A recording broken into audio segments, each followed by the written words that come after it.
검찰과 공수처의 각각 대장동 개발 특혜 그리고 고발 사주 의혹에 대해 수사가 결국 해를 넘겼습니다. 정치적 부담을 덜기 위해서는 대선 전까지 결론을 내야 하는 만큼 수사기관의 부담이 더욱 커졌습니다. 김다영 기자가 보도합니다.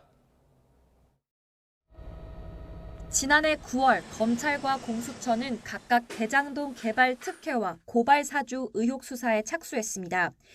하지만 주요 관계자 사망과 잇단 신병 확보 실패 등의 변수들로 차질이 생기면서 두 수사 모두 해를 넘겼습니다.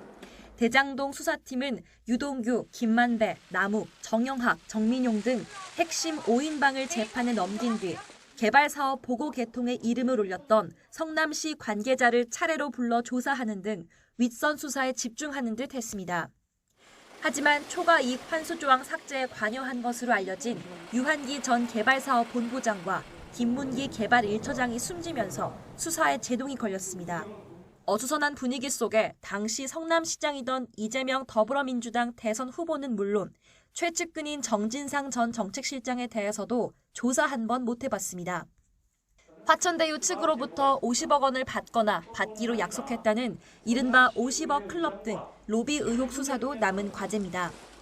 곽상도 전 의원에 대해선 구속영장이 한 차례 기각된 뒤 한 달째 신병 처리 방향을 정하지 못하고 있고 박영수 전 특검과 권순일 전 대법관 등 다른 인사와 관련해서도 아직 뚜렷한 혐의점이 발견되지 않은 것으로 알려졌습니다. 공수처의 고발 사주 수사도 매듭 짓지 못한 채 공전하긴 마찬가지입니다.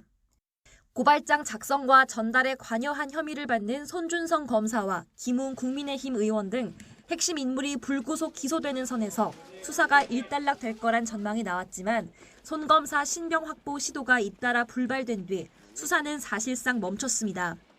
당시 검찰총장으로 의혹의 최정점에 있는 윤석열 국민의힘 대선 후보에 대한 조사도 아직인데 김진욱 공수처장은 선거에 영향이 없도록 처리하겠다는 입장만 되풀이하고 있습니다. 유력 대선 후보 관련이란 점에서 시작부터 관심이 집중됐던 대장동과 고발 사주 의혹 수사 모두 실체를 드러내지 못한 채 나란히 한 해를 마무리했습니다. 정치적 논란을 피하려면 다음 달 대선 후보 등록 전까진 수사가 마무리돼야 한다는 지적이 나오는 가운데 검찰과 공수처가 선거 전 수사 돌파구를 찾을 수 있을지 주목됩니다. YTN 김다연입니다.